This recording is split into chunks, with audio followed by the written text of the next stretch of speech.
Hoy vamos a continuar con el estudio de Primera de Pedro, así que si me pueden acompañar de nuevo en esta epístola de Pedro.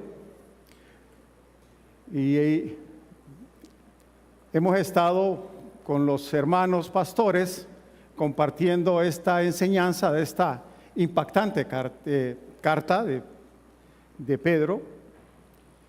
Y casualmente estos pasajes que hoy me tocan a mí, me tocan vivirlos también en vida y en carne. Porque ya vamos a ver lo que nos toca, ¿no? Cuando nos dice que tenemos que someternos a toda autoridad humana. Hace 2 semanas perdí mi trabajo, sin ninguna causa más que el hecho de tener un apellido, o tal vez simpatizar por algunos pensamientos. Pero toca entonces en esta mañana orar por estas autoridades que tomaron esta decisión, independientemente de qué impacto o qué repercusión tenga en la vida de uno, ¿no? Porque el Señor nos manda a honrarlos. Así que, pues me toca predicar sobre estos versículos. Vamos a orar para comenzar, si me acompañan en una corta oración. Padre Celestial, gracias, Señor, por el privilegio de compartir tu palabra. Esa palabra que nos toca en lo más profundo de nuestro corazón. Hoy pedimos, Padre, que esta tu congregación, hermanos y hermanas en Cristo, puedan abrir no solamente sus mentes, sino también su corazón, Padre. Que no salgan de la misma manera en que llegaron hoy en esta mañana, Padre, que tú permitiste a través de tu misericordia que estemos hoy aquí, disfrutando de este tiempo, disfrutando de los hermanos, pero sobre todo disfrutando de tu palabra, Señor. Que nos llegue a lo más profundo de nuestro corazón, Señor, y que podamos salir renovados, llenos de vigor espiritual que solo tu palabra nos da, Señor. Te pido, Padre, que nos guíes, que el Espíritu Santo actúe en todos, para que hoy podamos recibir la palabra que tú quieres que todos recibamos. En el nombre de Cristo oramos. Amén. Acompáñenme, hermanos, entonces en la lectura de estos 7 versículos de Primera de Pedro, en el capítulo 2. Vamos a comenzar desde el 11. El tema que vamos a discutir hoy lo he titulado Vivir como siervo de Dios es el mandato de Dios para los creyentes. La Reina Valera titula Vivir como siervo de Dios, pero yo le he agregado en el título que este es el mandato que Dios quiere para ti y para mí como cristianos. Y a veces no es fácil. Nadie ha dicho que ser cristianos es fácil. Hoy casualmente en la clase del Nuevo Testamento, del discipulado, decíamos que en el Nuevo Testamento se confirman 9 de los 10 mandamientos del Antiguo, pero magnificados. Eso significa que ahora nos toca más bien trabajar el doble para ser cristianos aptos que lo que hacían en el Antiguo Testamento. Así que no es fácil hacerlo, y vamos a ver cómo también Pedro habla de guerras espirituales que todos los cristianos tenemos que pasar. Y no dice batallas, ¿no? Dice guerras. Acompáñenme con la lectura. Dice: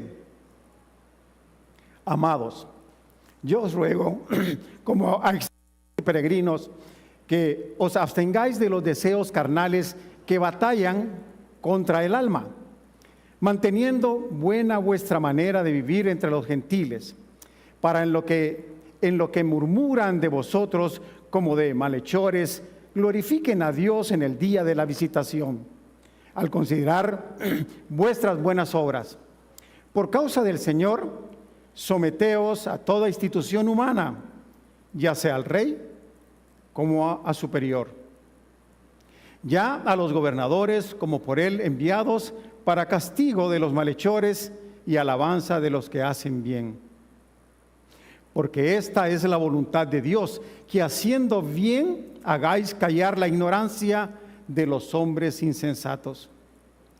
como libres, pero no como los que tienen la libertad como pretexto para hacer lo malo, sino como siervos de Dios. Honrad a todos, amad a los hermanos, temed a Dios, honrad al Rey. Vamos a dividir el estudio en el contexto, más o menos utilizando 2 versículos por cada uno de los temas, y la última parte, una recomendación final en el 17. La primera parte, Pedro, ya sabemos que la carta de primera de Pedro, como lo han explicado los otros hermanos, tiene una dedicatoria, ¿sí?, un destinatario del mensaje de Pedro de manera especial. Y en el versículo 1 de primera de Pedro, se habla de que Pedro, apóstol de Jesucristo, a los expatriados de la dispersión. Y luego da la serie de lugares en donde este grupo de expatriados. Y reflexionar entonces que si la carta está hablando hacia esas personas que, definiendo la palabra, expatriados, significaría que les han quitado su patria, ¿no? Que ya no tienen todo lo que la patria, la ciudadanía de una persona suele tener: derechos, privilegios, y ahí mismo está inmersa cultura, familia, amigos, conocidos, todo.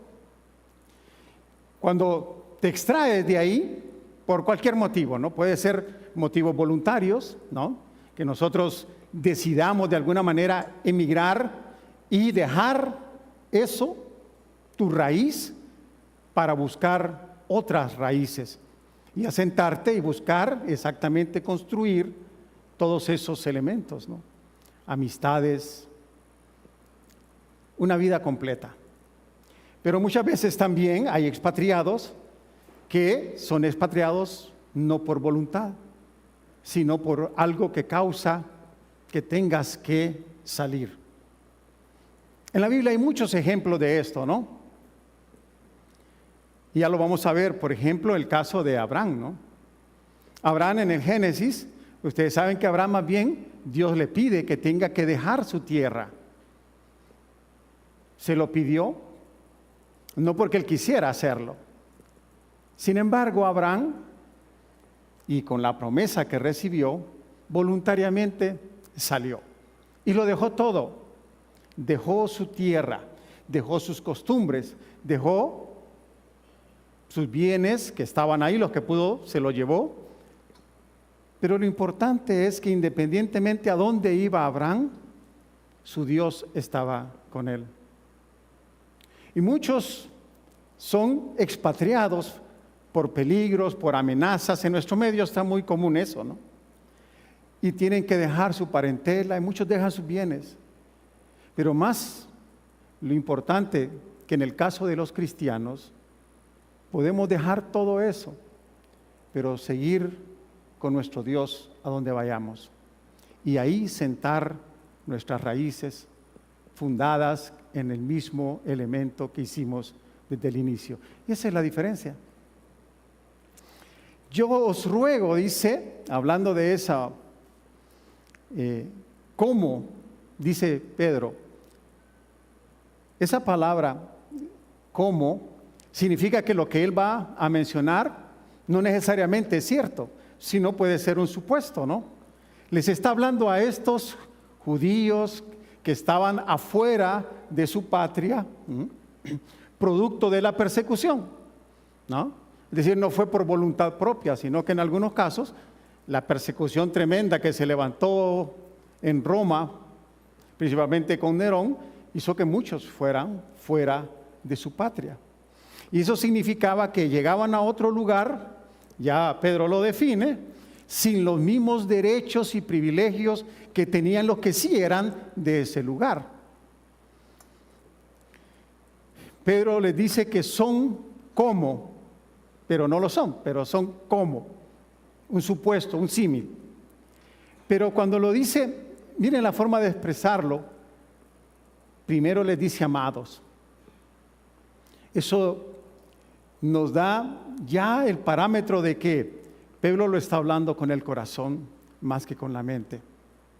Porque en nuestro tiempo, hermanos, a veces estas palabras de sentimiento, y Pablo lo habla un poquito más con respecto al alma, como que nos hemos vuelto un poco fríos, ¿no?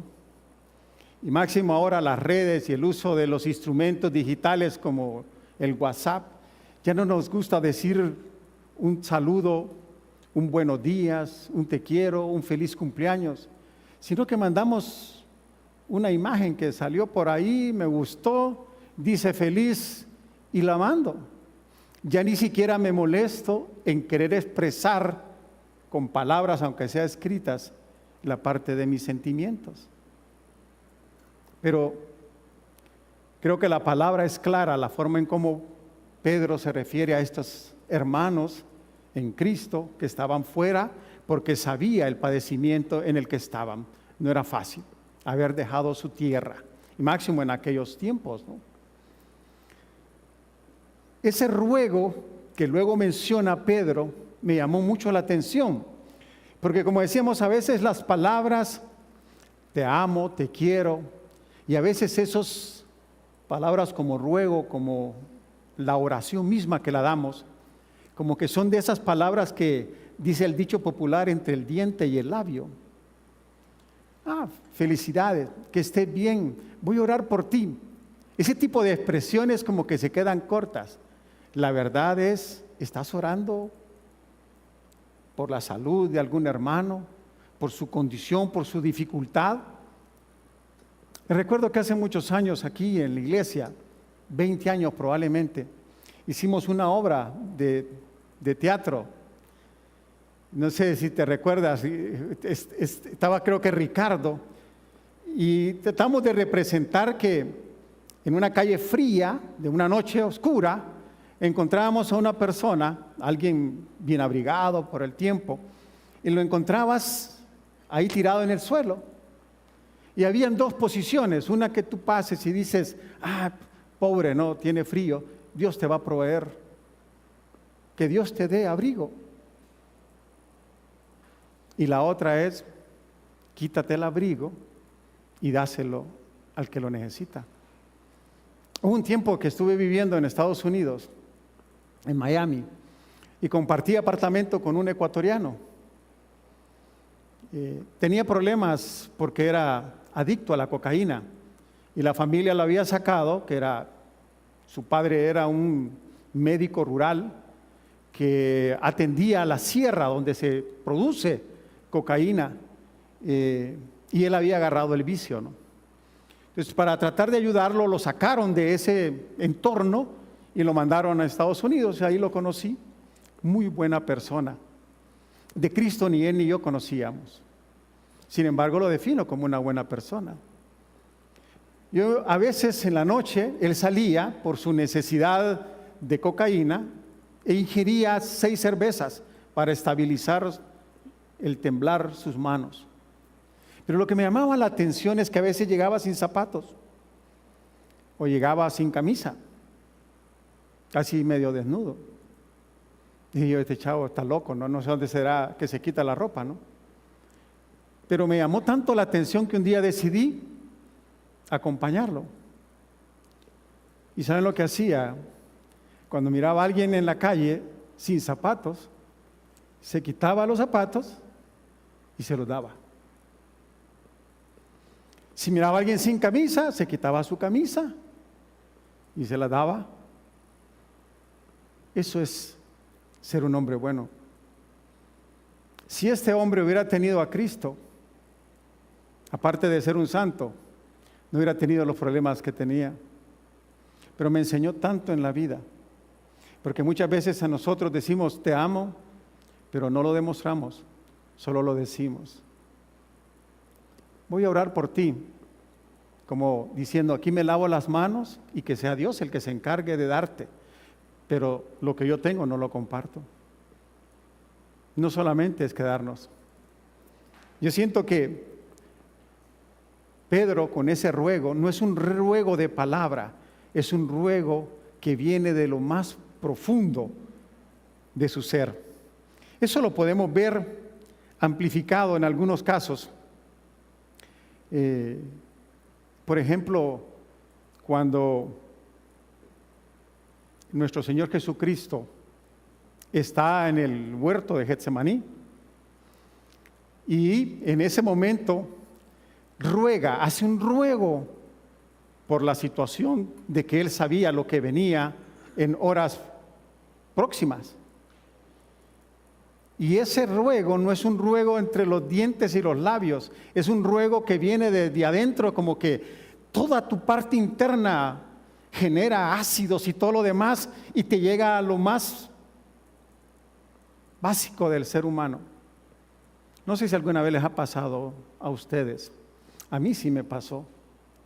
Probablemente en algún momento de mi vida, tal vez desordenada, sentí que ya era lo último, que a mis fuerzas por mí mismo habían acabado. Y entonces doblé mis rodillas y entonces empecé a orar, pero no era una oración, era un ruego, era una súplica desde lo más profundo de mi ser, diciéndole a Dios, ya estoy cansado, ayúdame a salir de esto, dame una guía, dame un socorro. Me imagino que en circunstancias como la que ustedes han tenido, han sentido ese mismo ruego, que va más allá de una petición, que va más allá de una oración, viene desde lo más profundo de nuestra necesidad humana. Ese tipo de ruego, como el que tenía, como les digo, en Getsemaní, es ese ruego que se expresa aquí. Otro ejemplo podríamos hablar de, por ejemplo, Daniel. Si recuerdan, Daniel también en el exilio, ¿no? Daniel hace un ruego recordando su tierra,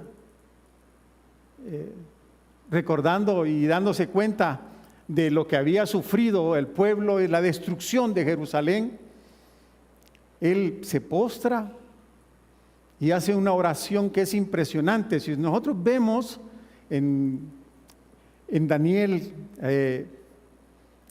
capítulo 9, van a encontrar esa oración, ese ruego de Daniel, clamándole a Jehová por su justicia, pensando de que ya el tiempo de la promesa del castigo estaba a punto de terminar. Y le dijo, Señor, pon tus ojos en tu pueblo amado, aunque te ha fallado, y pide perdón por los pecados de ese pueblo, pero también clama por la justicia para Israel y cómo estaba la ciudad, el templo. Bueno, tanto fue su ruego que el Señor lo escucha, ¿no? Inmediatamente manda al ángel Gabriel para explicarle cómo estaban las matemáticas con respecto a los tiempos que debía de cumplirse en el mandato del Señor.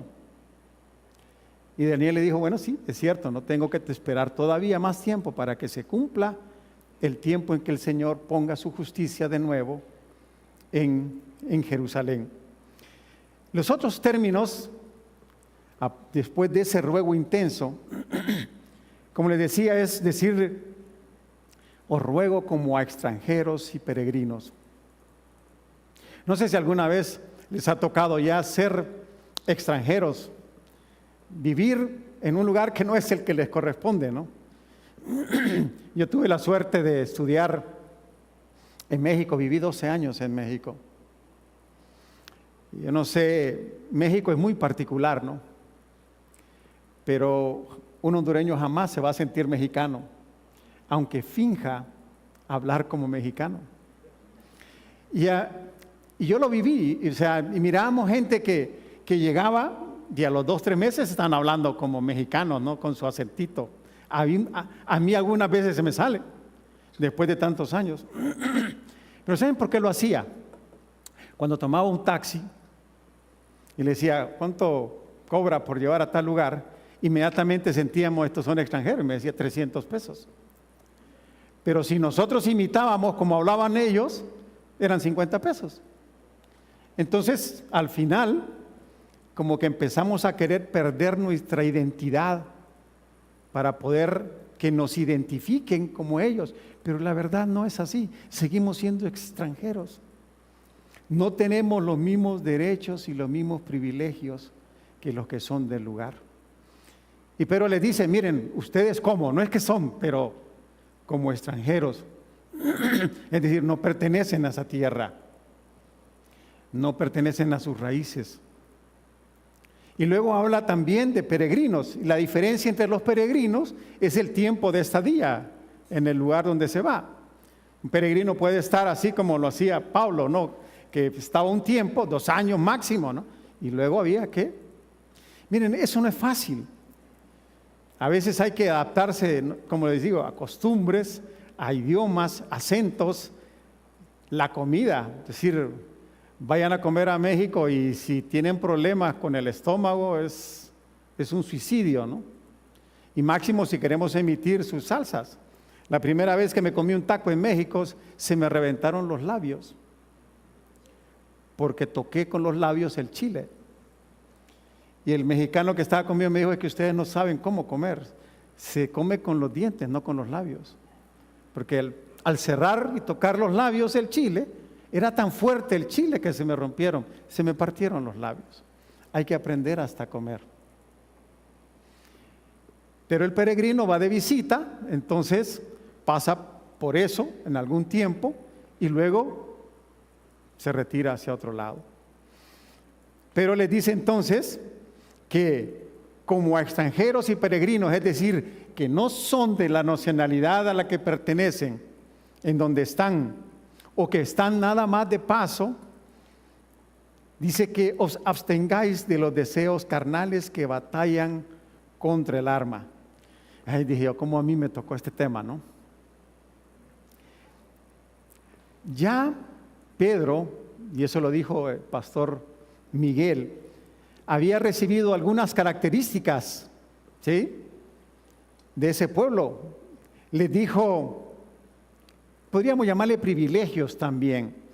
Les dijo que eran linajes, ¿se acuerdan? Les dijo, ustedes son linaje escogido.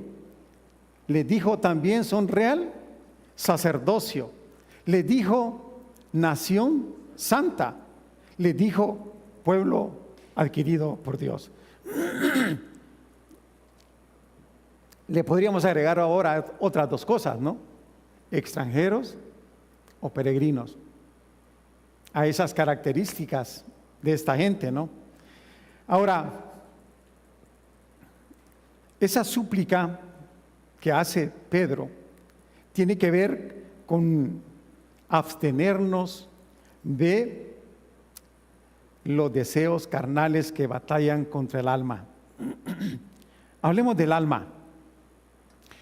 Una vez sabiendo que somos peregrinos, que no tenemos los mismos derechos, pero que sí, a pesar de no tener los mismos derechos, la Biblia y el Señor nos define como emisarios, como embajadores. ¿Saben lo que es un embajador? No como aquellos embajadores hondureños que hasta los agarran borrachos en la calle, ¿no? El embajador tiene una característica muy particular.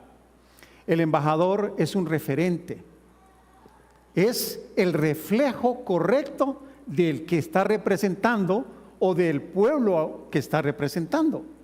Por eso algunos embajadores en lugares, por ejemplo en Naciones Unidas, van con vestimenta típica del lugar que representan, hasta ahí llegan. El árabe llega con su sotana y con sus atuendos, ¿no? Los africanos igual, solo los hondureños somos y vamos con traje tipo americanos, ¿no? Porque no tenemos identidad fuerte, arraigada. ¿Cómo deberíamos de llegar? Tal vez con camisa de manta, ¿no? Pero nosotros no lo hacemos, ¿no? Pero eso es, el embajador es lo que representa un pueblo, una cultura, representa a un gobernante que lo ha designado para ir con ese propósito. Y ese propósito es que cualquiera que lo pueda ver, vea en él un hondureño, por ejemplo. Desgraciadamente, cuando vemos nosotros a nuestros representantes en el extranjero como embajadores, no los vemos como hondureños. Más bien ellos se mezclan más en donde están trabajando y parecen que fueran españoles o canadienses o americanos y pierden la identidad. El propósito del embajador es que pueda evidenciar fácilmente el que está él representando, su pueblo, su cultura y el que lo representa, el gobernante. La Biblia a nosotros nos llama embajadores. Independientemente que seamos extranjeros o peregrinos, nos da el título de ser embajadores. ¿Embajadores de quién? ¿Embajadores de dónde? ¿Se han visto ustedes como embajadores? Embajadores de Cristo, embajadores del cielo, embajadores del reino. Se miran al espejo y dicen: yo soy embajador de Cristo. Representa tu vida todos esos principios, normas, mensajes que el Señor te da. Es más, las otras personas miran en ti que eres cristiano y que representas a Cristo, que representas al reino. Yo recuerdo hace ya muchos años me tocó llenar un formulario para trabajar en el Banco Central de Honduras. Trabajé 4 años ahí y decía religión. Me paré. Cuando me pidieron mi nombre lo di muy rápido, pero cuando me pidieron que dijera religión me paré. Fue muchos años, todavía no había caído en las garras de Cristo. Todavía estaba luchando en mi vida, entonces yo decía, pero ya más o menos tenía algo de conocimiento al respecto. ¿Qué le pongo? Y si le pongo que soy cristiano, y si estos dicen, no queremos fanáticos aquí, y eso me descalifica, ¿qué le pongo? Y de repente pensé, probablemente lo que ellos están esperando ver que diga católico. ¿Por qué? Porque son los menos problemáticos, esto no nos va a crear ningún problema. No se va a poner a evangelizar a nadie, ¿no? ¿Qué creen que puse? No voy a decir qué, porque me avergüenzo. Pero realmente, ¿estamos dispuestos a mostrar la cara a la cual pertenecemos? ¿O simplemente queremos para nuestra propia satisfacción y complacencia venir el domingo, pasar un tiempo aquí agradable con aire acondicionado? El pastor ya no quiere predicar con saco porque siente calor. No sé si es que el área aquí, yo no siento nada, pastor, pero...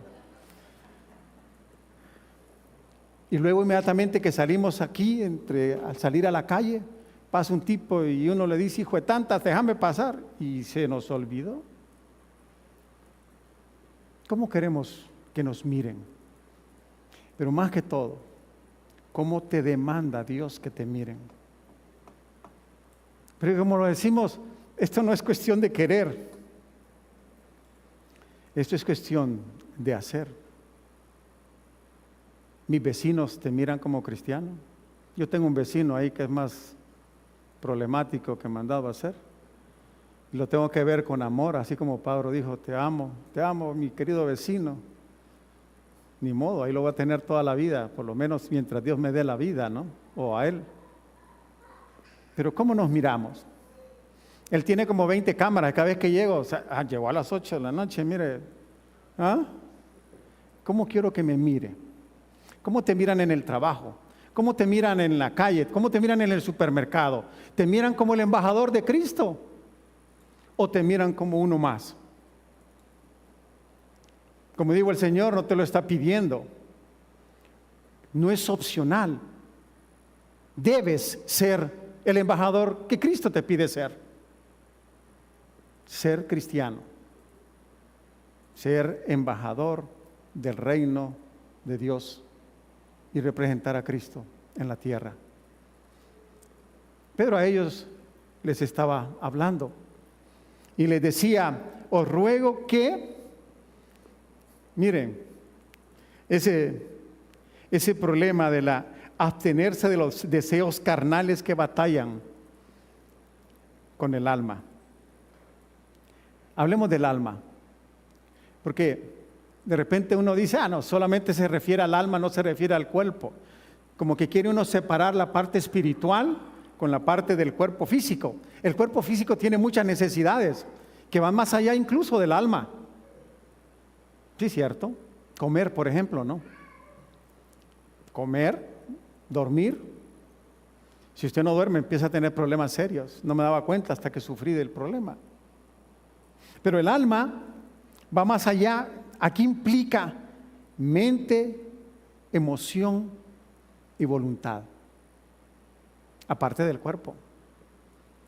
O sea, está hablando de todo tu ser. Y entonces te está diciendo que obviamente te abstengas de los deseos de la carne que batallan contra todo tu ser, contra tu mente, contra tu corazón y que afectan tu voluntad. ¿Habrá algo de eso en tu vida? En la mía es lucha todos los días. Porque la lucha del cristiano es de siempre. ¿Hasta cuándo? Hasta cuando ya no tengamos carne. Porque es una naturaleza de la cual nadie puede evitarlo. Aquel que diga que no lo hace, ya ahí está mintiendo. Porque no hay ni uno bueno. Y el acto más bueno del ser humano, ¿cómo lo define la Escritura? Como trapos de inmundicia. Como trapos de inmundicia. Como lo más repudiado. Pero aquí Pablo se refiere específicamente a esos deseos carnales que batallan contra el alma. Lo que se refiere es que batallan contra lo que Dios te establece y que te alejan tanto físicamente como espiritualmente de Cristo. ¿Qué te aleja de Cristo? A veces hasta tu esposa o tu esposo, a veces hasta tus hijos pueden ser. Si tú separas tu relación con Dios con la de tus hijos serán causa de separación. Ellos evitarán que tú te acerques y te mantengas pegados de Dios. Así que tú desde pequeños tienes que traerlos contigo para que juntos, pero si los dejas separar, ahí estás dejando que Satanás intervenga y te los va a llevar por un lado y te los va a llevar por otro. Aquí en la iglesia han habido muchachos que dicen, me gusta una muchacha pero no es creyente. Y han hablado con nosotros y dicen, no, pero yo la voy a convencer. Es la peor mentira que el hombre puede decir. Nadie va a convencer a una mujer. Y que venga a la iglesia, no, sí va a venir. Yo me traje a mi esposa cuando éramos novios. Y tuve que ir a la iglesia de ella, ante la iglesia y ante el pastor, para decirle, yo quiero a esta mujer como mi esposa, seriamente. Y le pedí que la dejara venir a esta iglesia. Tuve que ir a poner la cara para que poder sacarla, pero si no, yo estaría allá. Si yo hubiera tratado solo con ella, estaría allá, en donde ella estaba.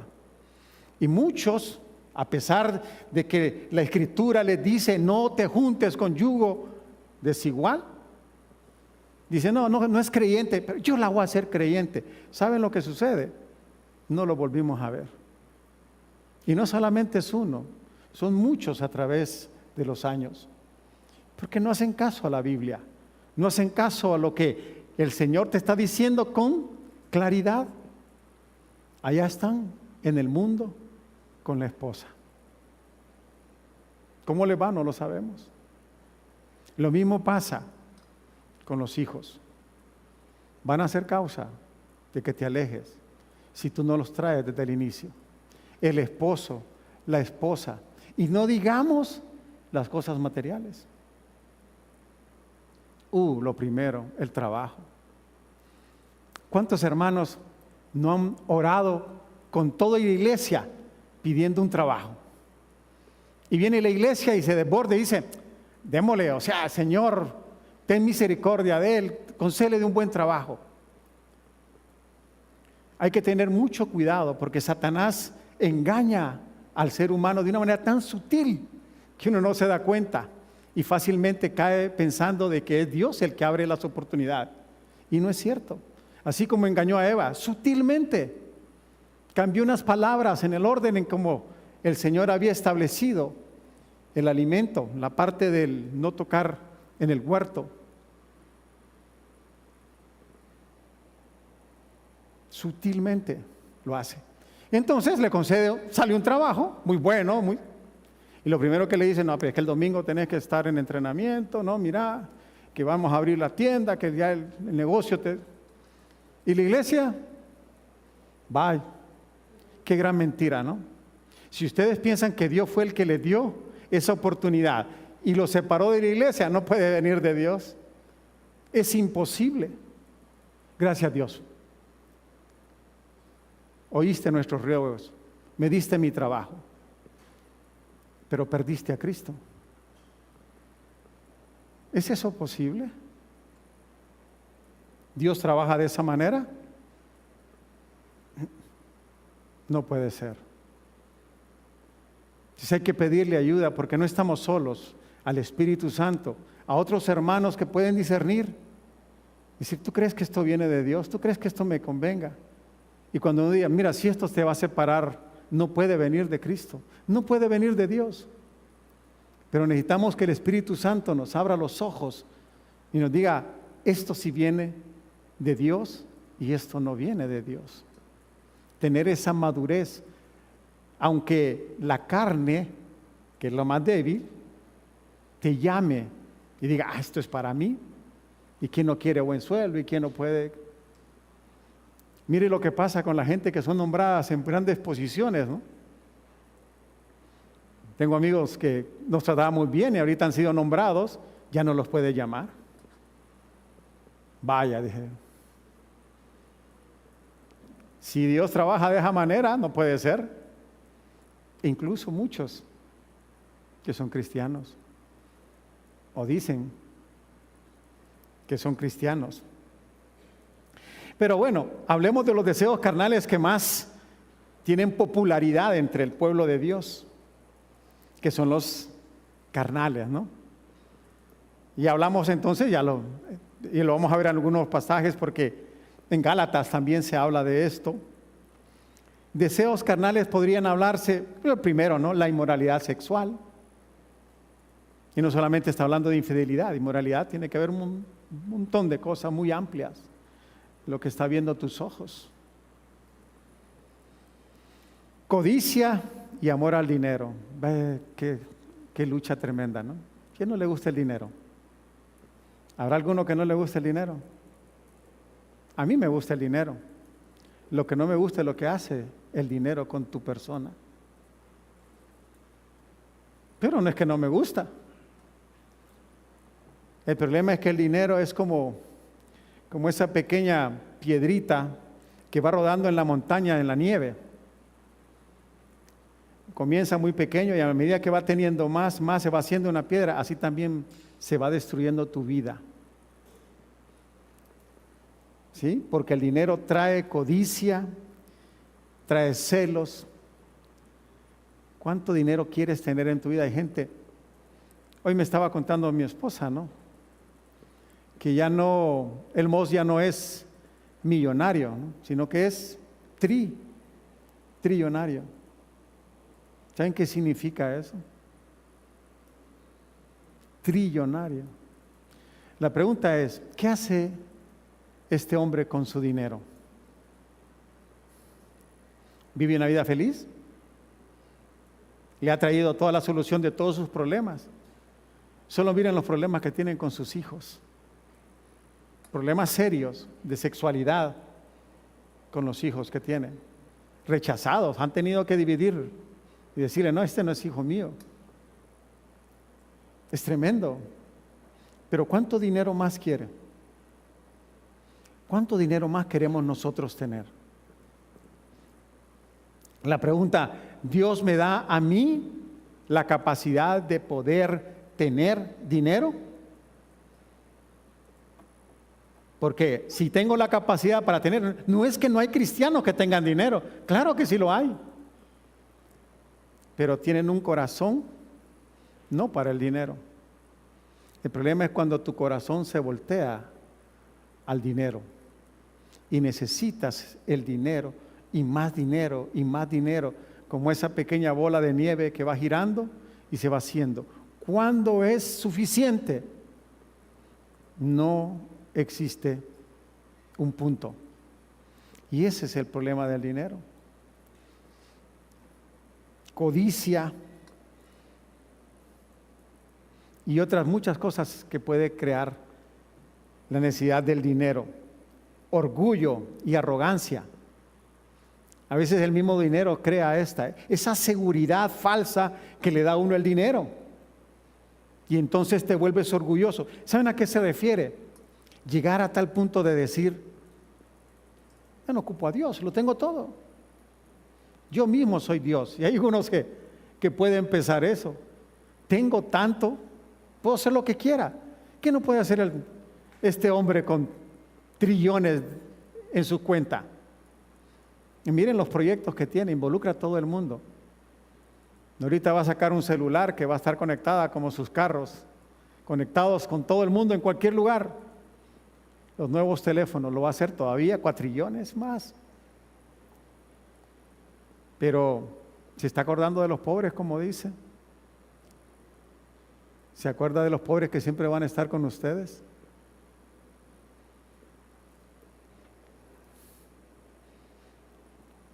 Orgullo y arrogancia aumentada con el dinero. No necesito de Dios. Es el orgullo más miserable que puede tener un ser humano. Pensar que no necesita a Dios, que es autosuficiente. ¿Sabe cuánto dinero se va a llevar el Tomás cuando se muera? Lo mismo que me voy a llevar yo y lo mismo que nos vamos a llevar todos. Nada. ¿Sabe cuántos Teslas se va a llevar? Ni uno. ¿Y saben por cuánto tiempo lo van a recordar? Algunos nos van a recordar más que otros, ¿no? Algunos al día siguiente se olvidaron de él, más bien, más vale que después, ¿no? ¿Ah? ¿Por qué te van a recordar a ti? Otro de los pecados, la ira descontrolada, el egoísmo, las borracheras y los excesos. Podríamos hablar de muchos más, porque en realidad esta es una lista, pero todo aquello que te aparte de Dios debería de ser considerado como uno de esas recomendaciones de Pedro que nos está diciendo que nos tenemos que batallar. ¿Cómo batallamos para que mi alma no se vea obviamente afectada, separado de Dios por estos pecados, o por cualquiera que sea? Yo he conocido personas mentirosas, y las personas peores que mienten son aquellas que hacen de su propia mentira su verdad. Qué tremendo eso, ¿no?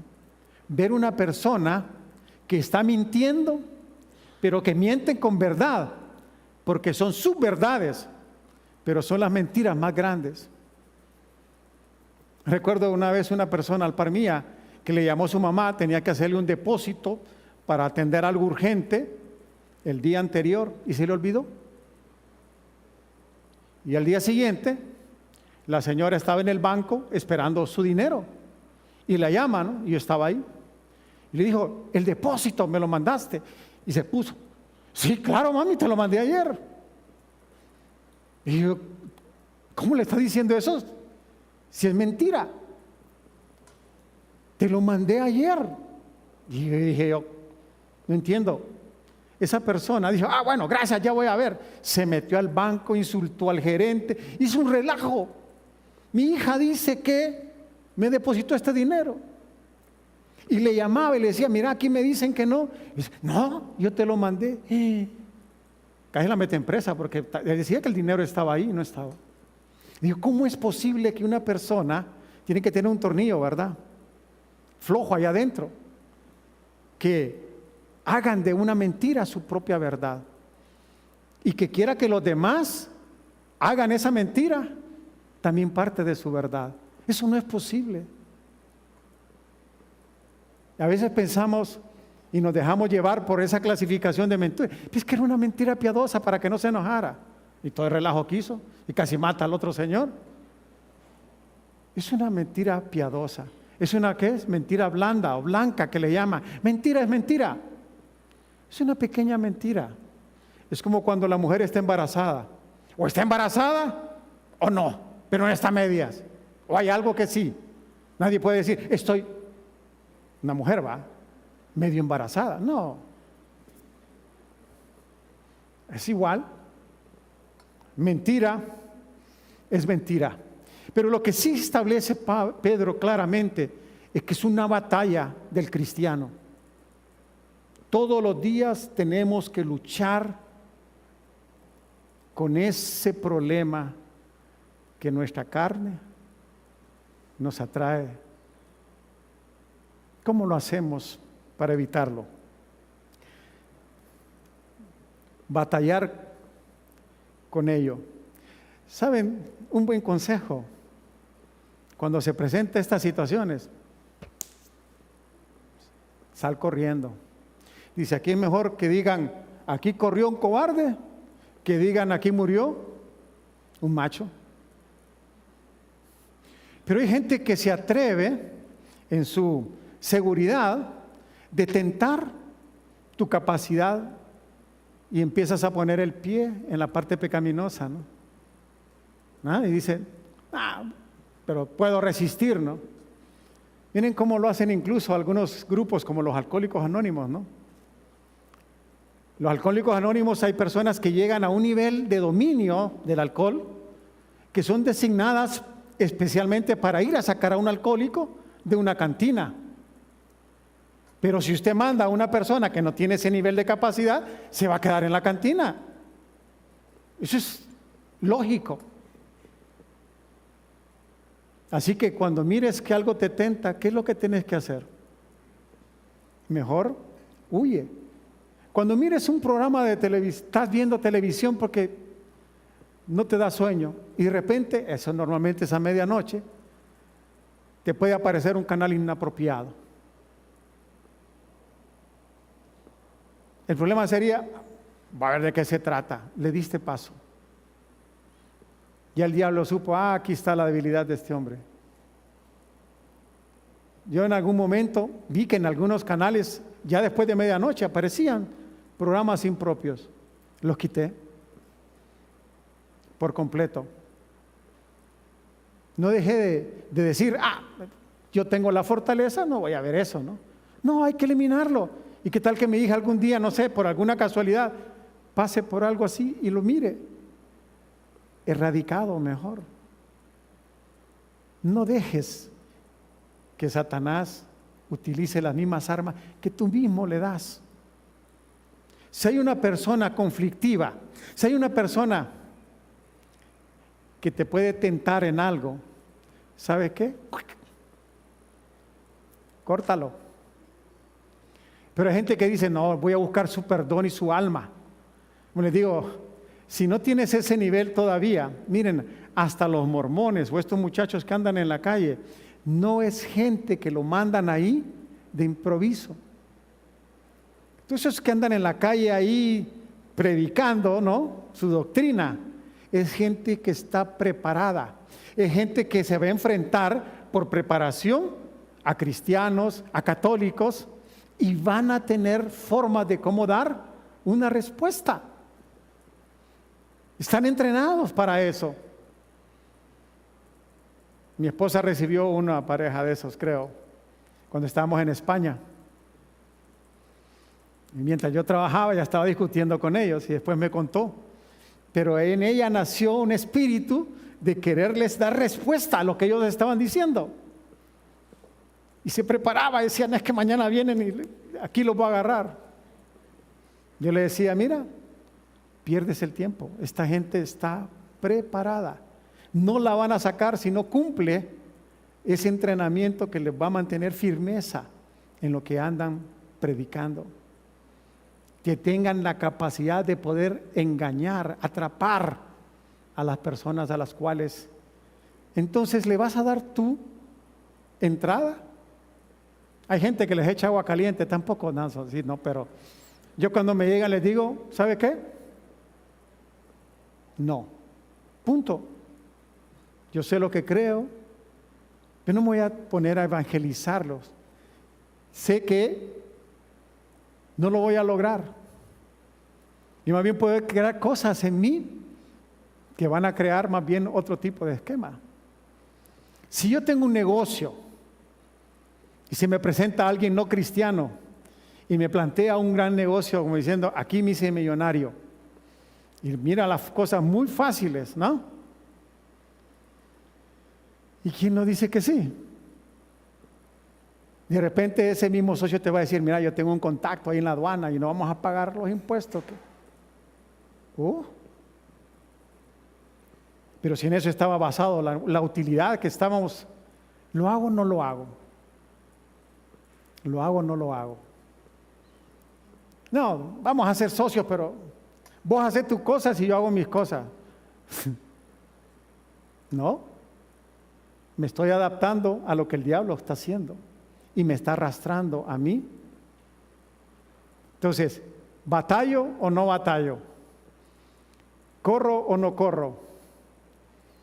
Pero ¿hasta dónde tengo la capacidad de enfrentarme a esas tentaciones? ¿Qué te dice la carne? La carne te va a decir, es buen negocio. Pero ¿qué te va a decir el Espíritu? Ahora, ¿estás escuchando al Espíritu o solo estás escuchando a la carne? Porque si estás escuchando al Espíritu te va a decir, no, se mira buen negocio. Miren el peor negocio que hizo Judas en su vida.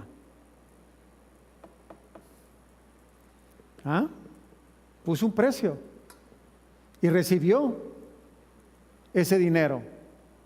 ¿Qué hizo con ese dinero? Ni un churro se compró. En aquel tiempo no había churro, ¿va? Hermanos, tenemos que aprovechar estos tiempos que nos reunimos aquí para estudiar la palabra, no para escuchar por aquí y que salga por acá cuando salimos, es para que llegue aquí y transforme tu vida y te hagas un cristiano sólido, que con apoyo del Espíritu Santo vas a poder discernir y decir, eso sí, y eso no. No tentes, no te atengas a tu propia prudencia, discernir si esto me conviene o no me conviene. Y a veces cuando uno dice, tengo dudas de esto, mejor no, es no. Es no. No dejes que haya la tentación. Eso es lo que está diciendo Pedro. Y vamos a ver que en Gálatas capítulo 5, Pablo también nos da una exhortación y nos exhorta y nos dice, la carne y el espíritu están como lo blanco con lo negro, como la luz y la oscuridad. Son opuestos, totalmente opuestos. No lo vamos a leer, pero sigamos. Y dice, obviamente, toda esta lucha tiene un propósito. Dice, manteniendo buena vuestra manera de vivir entre los gentiles, para lo que en que murmuran de vosotros como de malhechores, glorifiquen a Dios en el día de la visitación, al considerar vuestras buenas obras. Estoy leyendo el versículo 12, ¿no? ¿Cuáles son las buenas obras? Como les decía a este amigo, desde ese tiempo nunca lo volví a ver, no me acuerdo ni cómo se llamaba, pero sigue en mi mente pensando, este era un buen hombre, ¿no? A pesar, como les digo, que temblaba a las 7 de la noche porque le faltaba cocaína en su cuerpo, era una buena persona.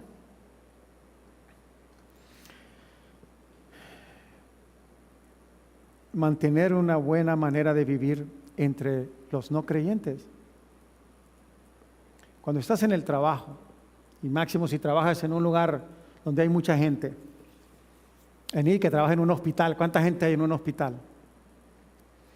¿Cuántos de esos son creyentes? ¿Y cuántos no son creyentes? Pero aquí el Señor no está diciendo, preocúpate lo que dice tu hermano. No. Aquí entre nosotros podemos vernos caras bonitas, ¿no? Y todos muy fieles,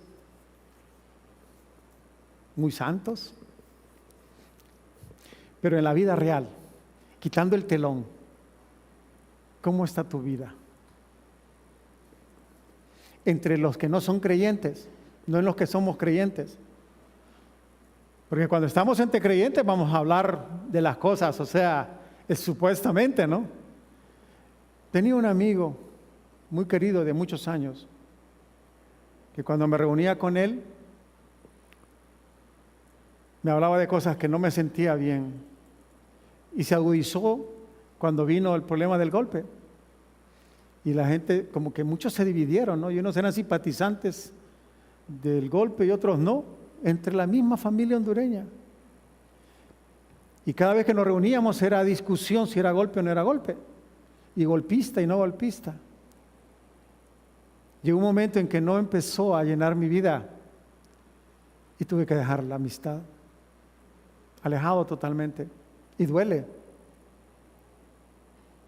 Pero no todas las veces los cristianos caminamos sobre la misma vereda. Y hay que reconocerlo.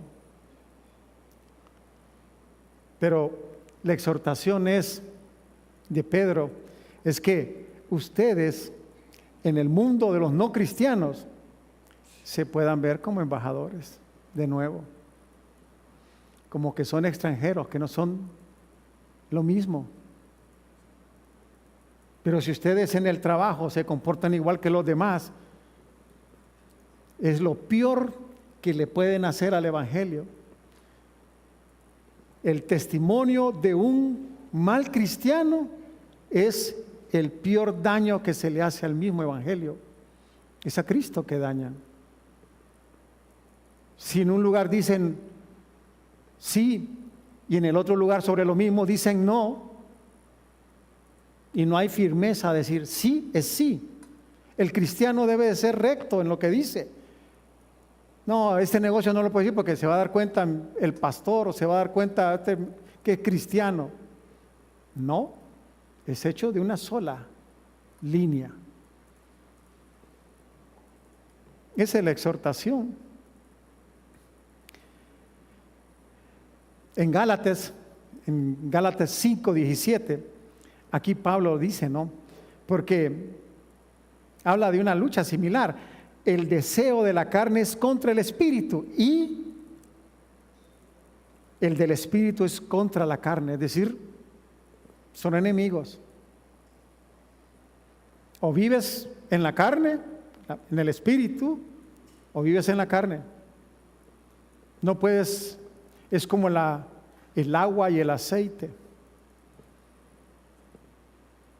Vivir en el espíritu. Luego habla para que haya un testimonio del malhechor. Miren,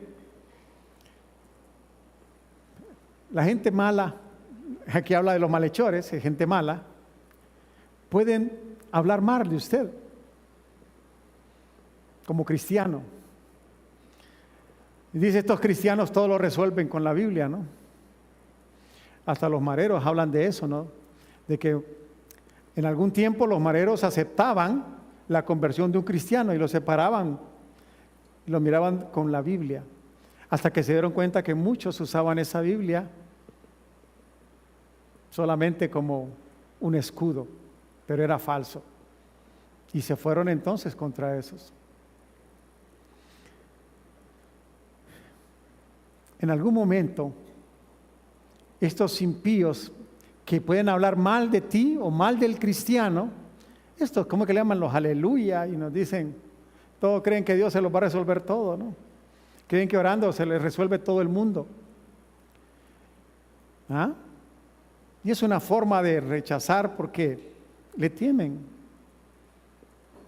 Pero dice que tu buen comportamiento como cristiano va a hacer que en algún momento ese testimonio le toque el corazón a aquel que va a ser llamado. Y puede ser que la palabra visitación a que se refiere aquí, puede haber dos interpretaciones. Puede ser visita que el Señor te haga cuando a ese impío que tú no sabes, en algún momento lo toca el Señor y Él en ese momento va a glorificar a Dios por haber visto el testimonio del cristiano que está cerca. En algunas otras interpretaciones dicen que es hasta el día del tiempo final, cuando haya el tiempo del juzgamiento. Pero en aquel tiempo ya no será una visita. Las visitas normalmente son cortas, no viene y se va. Entonces probablemente lo más acertado sea decir que el impío tendrá en algún momento la oportunidad de la conversión y en ese momento, por la vida que vio en ti, el testimonio que vio en ti, sea motivo para el cual glorifique a Dios. Pucha, con razón dice, así era esta persona. Y toque la vida de una persona. Los últimos versículos, ya casi son las 12:30, tiene que ver someterse a las autoridades humanas. Dice, por causa del Señor, someteos a toda institución humana, ya sea al rey como a superior, ya a los gobernadores como por él enviados para castigo de los malhechores y alabanza de los que hacen bien.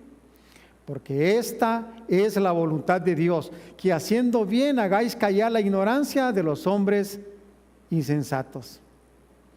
Los creyentes deben respetar la autoridad civil porque Dios permite su existencia para mantener el orden y castigar el mal.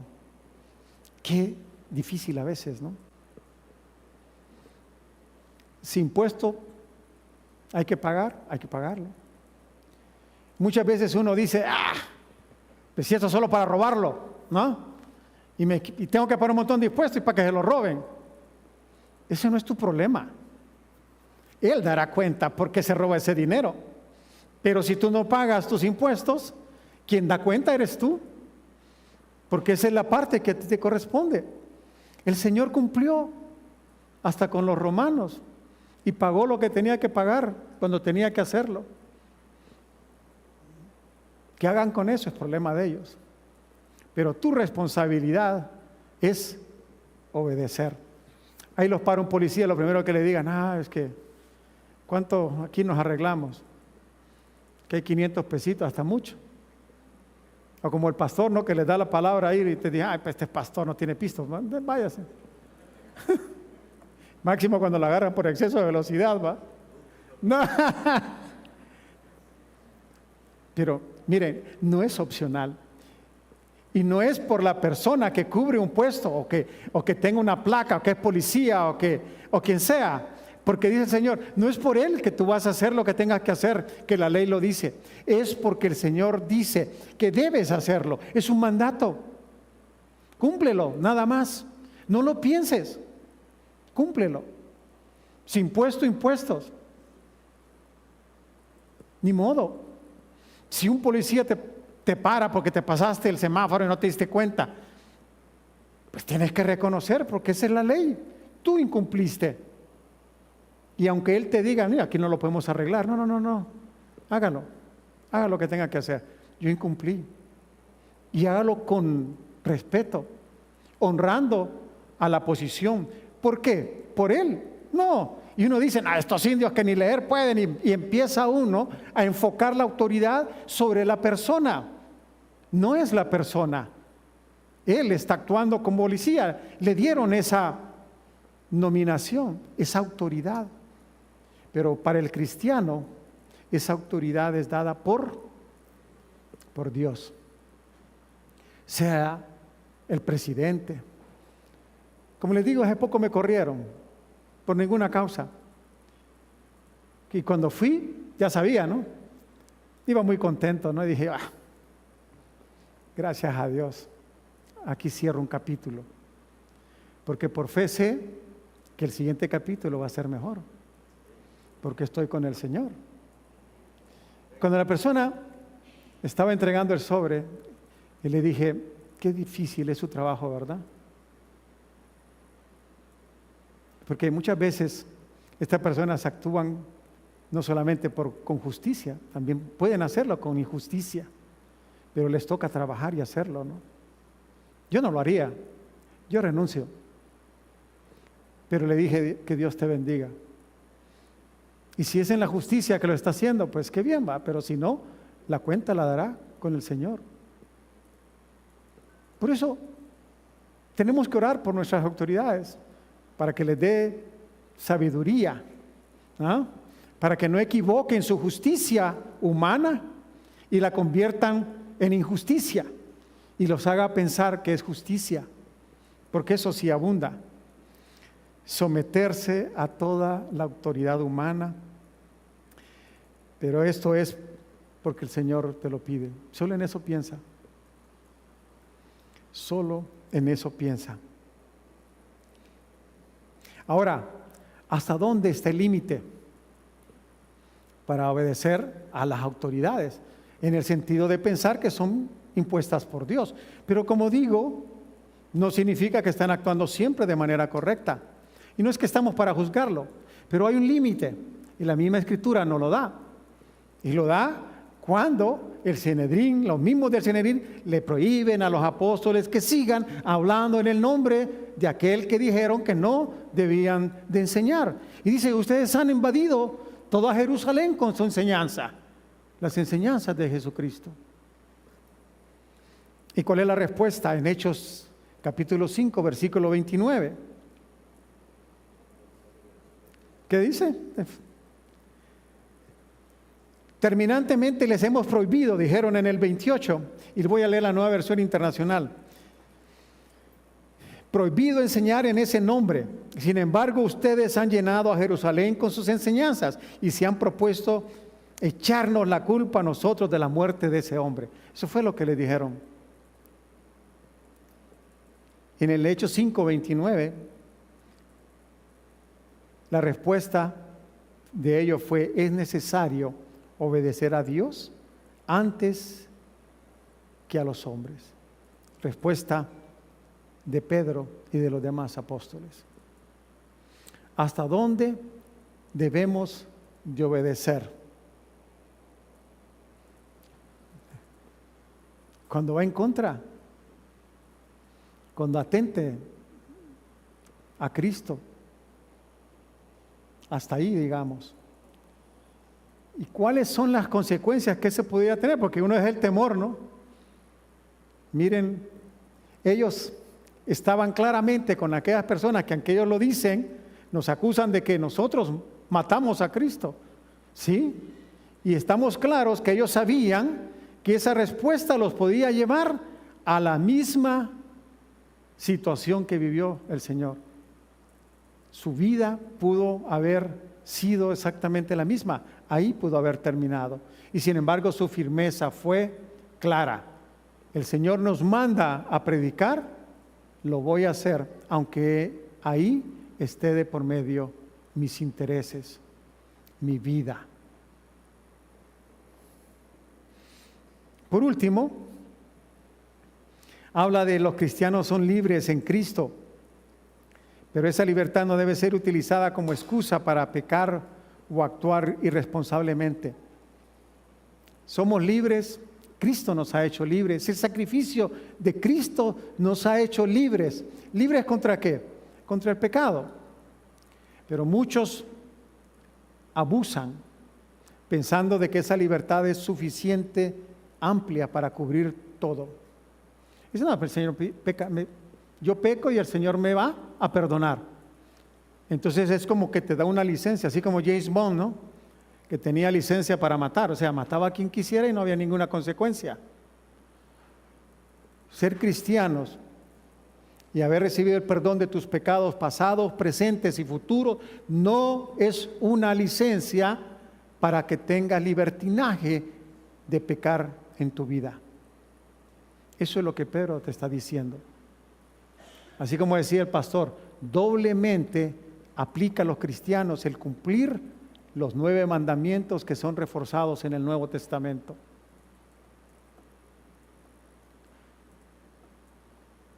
Doble porción. Finalmente, los 4 mandatos prácticos que da el versículo 17. Pedro resume su enseñanza con 4 imperativos. Dice, honrad a todos. No solamente al pastor, no solamente a las autoridades, en la iglesia no solamente a los que tienen alguna posición de servicio. Hónralos a todos, de la misma manera. Al que tiene, al que no tiene. Segundo imperativo, amad a los hermanos. Pedro dijo, amados, ¿no? Fue lo primero que dijo. El llamado es, amémonos. Amémonos de verdad, no entre dientes y labios. Amarnos es desprendernos a nosotros mismos para darle al hermano. No seas de esos que pasan y miran y dicen que el Señor te ayude. Voy a orar por ti. Quítate la camisa si la necesita tu hermano. A eso se refiere. Quitémonos la comodidad de echarle a Dios toda la responsabilidad cuando hay necesidad por otro hermano. Tercero, temed a Dios. Reconocer su autoridad suprema y vivir en reverencia hacia Él. Y no es un temor de miedo, es un temor de reverencia. Reconoce, honra. Hace poco estábamos cantando, dando toda la honra y el honor a Dios. Aunque nos dice, démosle la honra al presidente, démosle la honra al gobernador, pero toda la honra, el único que la merece, eso es lo que decía nuestro canto, es Dios. Y por último, recomendación dice, honrad al rey, respetar a la autoridad gubernamental.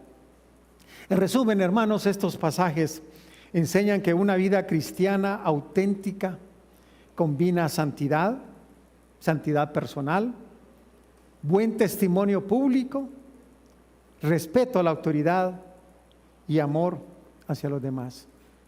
7 versículos que reúnen tremendas cosas que se le requiere a los hermanos en Cristo. Tengámoslo presente. Vamos a orar para terminar. Padre Celestial, ser cristiano, Padre, no es fácil. Humanamente somos incapaces.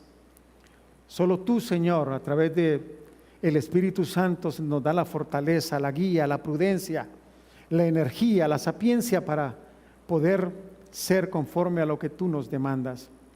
Padre, que hoy tengamos un corazón sensible, Padre, para entender lo que tú nos demandas, que no es una opción de nuestra vida, pero que podamos expresar con claridad nuestro deseo, Señor, de ser conforme a tu palabra, de ser hijos tuyos que te enorgullezcan y que podamos darte a ti toda la honra, darte la gloria, Señor, con todo el corazón, no con nuestra mente ni con nuestras palabras, sino con nuestros hechos. Padre, bendice a cada uno de estos hombres y mujeres de tu familia, Padre.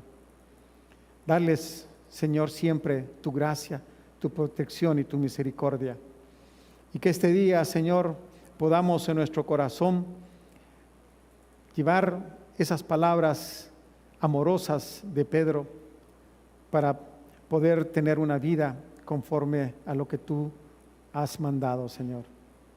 Te honramos, te glorificamos, Padre Celestial, en el nombre de Cristo Jesús, nuestro Redentor. Amén y amén.